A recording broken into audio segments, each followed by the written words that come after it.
human superheroes. It's time for the bully's nightmare, a thorn in the side of the political correctness cartel. Of course I want to get under their skin. How else can I get on their nerves?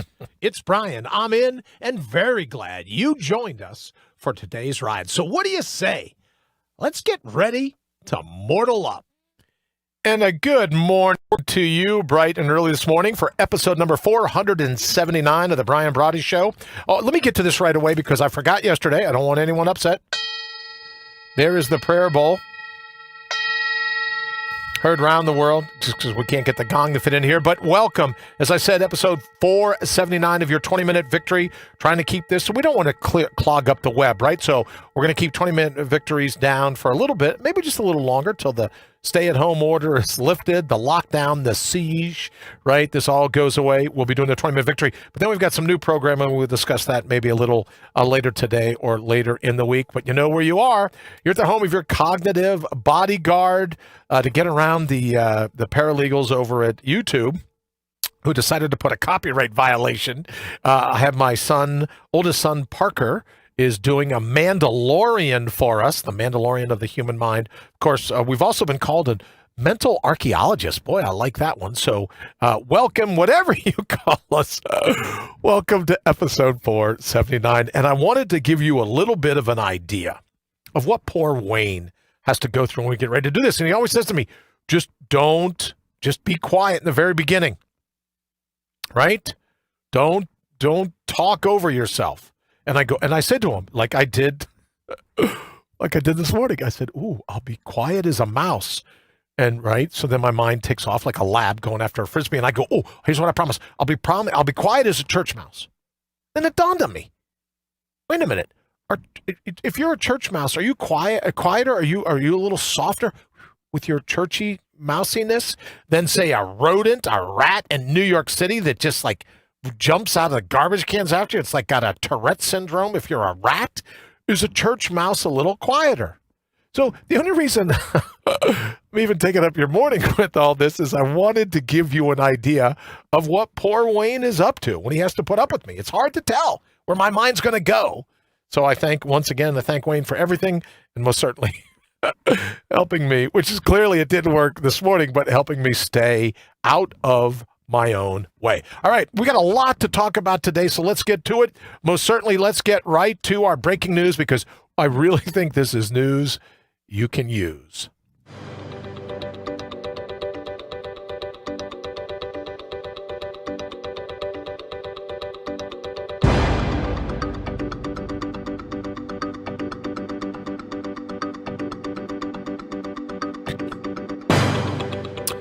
Well, there you go. Just a double in case anyone was a double bang, a double gunshot. All right, so here's the thing. Yesterday morning, I should just tell you this. I've been working with a tear in my rotator cuff. And I think I got it from the swimming pool last summer. Who knows? I was using some hand paddles. Probably not the best idea. And I hope we all get to go back to swimming pools this summer sometime soon. But in any event, I've been having a hard time with my rotator cuff. So as you may know, I have this thing where every day, it doesn't matter to me what else I do throughout the day, I do at least one more push-up than I did the day before. It's very simple, right?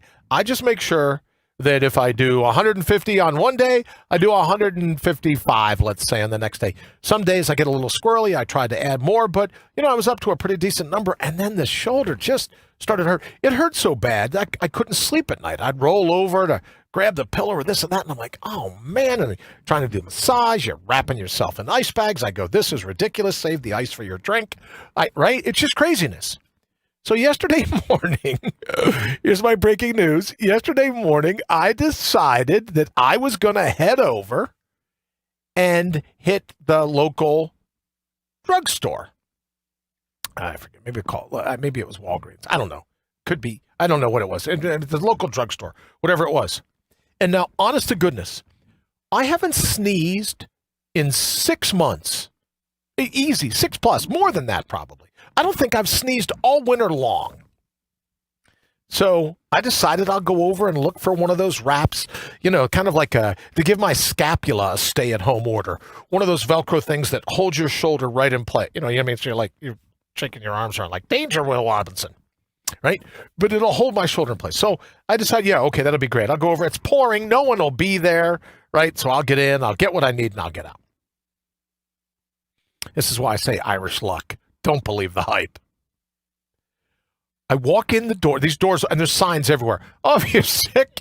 Oh, if you have a temperature more than 98.9, if you haven't felt well in 2.5 months, if this or that, signs everywhere. We're only allowing 6 people in the store at the time.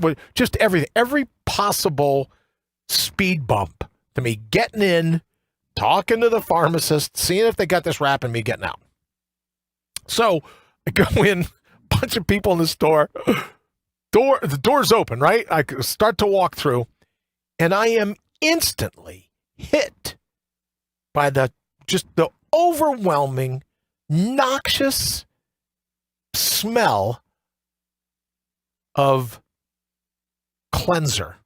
When you antiseptic, just like they piled it on with a paintbrush. So I take like 10 steps into the store. I hear the doors close behind me. And again, Irish luck, don't believe the hype. There's nothing I can do to stop it. I sneeze because the disinfectant smell is just so strong. It's like being in a pool that's so overly chlorinated, your eyes start to burn. Well, you'd have thought I came to this place to rob it, right? The people at the front of the store, it was like Bellucci in Animal House when they catch him out in the sorority front yard. He's like this, and he freezes, right? Like what it must be like if you're in a deer in the headlights. These people just froze, and then they dropped, they scattered, they moved. So now I feel horrible because I've scared everybody. I know the sneeze is because they have 55-gallon drums of Lysol that they spray the air with every day, right? That's what the son said. Oh, we don't open till 8 a.m. so we can spend all night long scrubbing. Whatever the thing. Moment I walked in, the smell of was so strong. I couldn't help it. And I didn't even realize I had done it. So here's the breaking news for today. Do you think it's possible that you could be allergic to disinfectant? Could we be so exposed to disinfectant that maybe that's not good for us either? Because when I go out, I'm a big fan of believing if you breathe through your nose, everything we've talked about before, the mucous membranes, the cilia in your nose, the nitrous oxides that's produced in your sinuses, I think it just smacks the living daylights out of airborne viruses. So I'm always breathing through my nose. So I took a big snoutful as soon as I walked in. There was no stopping it. I sneezed, and everybody scattered.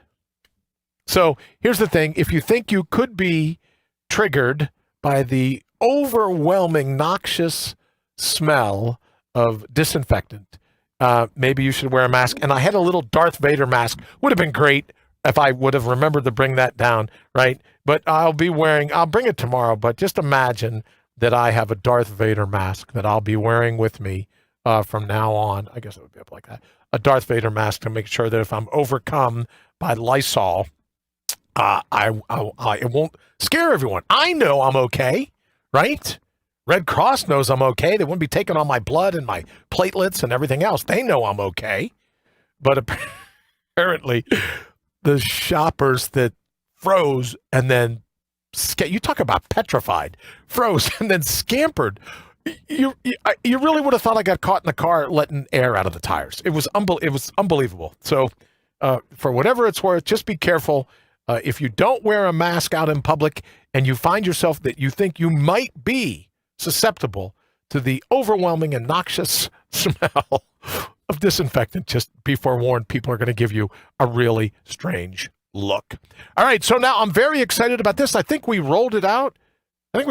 Yesterday across our social media platforms. Oh, speaking of social media platforms, Wayne's been doing a great job. Please don't forget to head over to mortalup.com or allnaturalbeing.com. You can head there as well. Obviously, BrianBrawdy.com. Head on over there. We've got our Twitter, Instagram, all kinds of things. The archives of all of our videos, the archives of all of our audios, and our newest addition, which will now, it's going to it's the blog and blurb, Brian's blog and blurb is going to morph into this next thing, and I'll explain why once we're done right here. Welcome to your audio vitamin, or as we like to call it around here, sound bites that you can wash down with your first cup of coffee.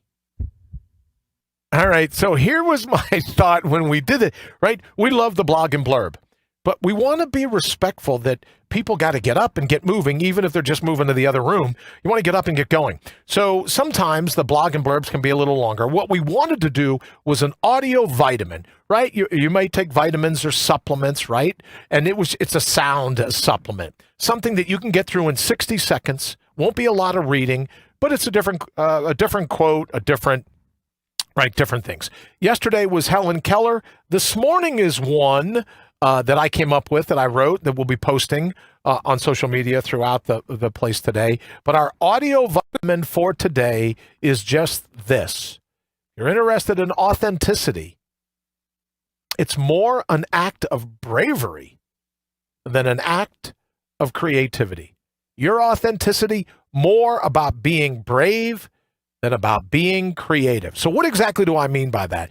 You know, you hear all these people and you see these people running around. Everyone wants likes and tweets and thumbs ups and going viral videos. Everyone wants, I think people are lonely. I really do. I think everyone's looking to get more and more interaction because they're lonely. And I think what happens is that in this loneliness, we paint ourselves as we're authentic because we have this or we have that or blah, blah, blah, blah, blah, blah, blah, blah. And more times than not, being authentic just means just be who you already are. When we talk about being a mental archaeologist, when we talk about, and I've said it before, and sometimes people get upset with me, but why should that stop me this morning?